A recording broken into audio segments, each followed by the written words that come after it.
આ છે મારી કેસર આંબાની ભેટ કલમ અને અત્યારે તૈયાર થઈ ગઈ છે એટલે ખાલી અહીંયા ચેકો મારી દીધો છે, તાકાત એની ઘટાડી દીધી છે અને તાકાત બધી આ કેરબામાં આવી જાય અને ઠંડી સિઝન થાય કટિંગ કરી અને 7-8 દિવસ ફાર્મ ઉપર રાખીને પછી સેલિંગ કરીએ ચોમાસામાં.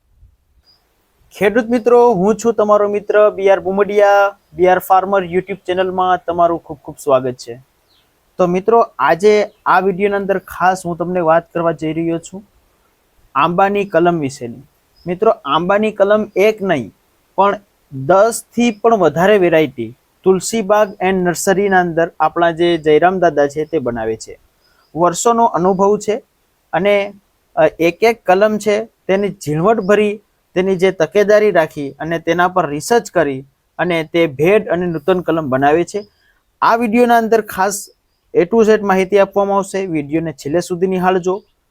આપણે માહિતી લેશું, પરિચય લેશું જયરામ દાદાનું.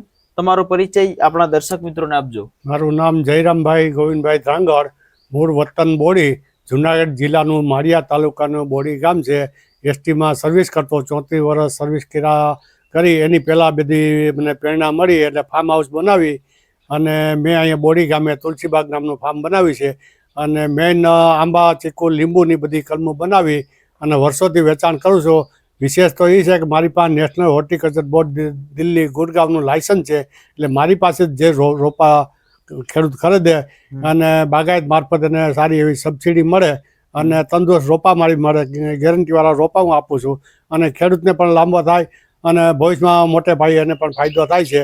અને આંબામાં કેસર આંબા અને ભેટ કલમ અને નૂતન કલમ બનાવું છું.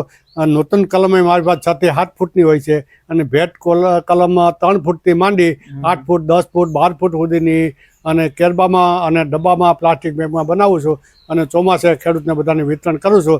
અત્યારે 30 વર્ષ ત્યાં વિતરણ કર્યા પછી અનેક ખેડૂતોના મને સારા એવા પ્રતિભાવ મળે છે. આ કલમ તમે વેચાણ ક્યારે શરૂ કરશો? અત્યારે તો વાર છે ચોમાસાની. એટલે ઘણા બધા ખેડૂતો મારી મુલાકાત લઈ જાય છે, પૂછપરછ કરે છે એટલે એ બધાનું સલાહ આપું છું કે તમે 15 બાય 15 ને અંતરે ખાડા ઉનાળામાં ખોદી નાખો એટલે જીવાત હોય તો જીવાત મરી જાય અને ખાડો ગરમ થઈ જાય. પછી વરસાદ પડે, ઠંડુ વાતાવરણ થયા પછી વરસાદ પછી તમે વાવતર કરો તો તમારું એકેય ઝાડ ફેલ ન થાય અને પરિણામ આપણને સારું મળે.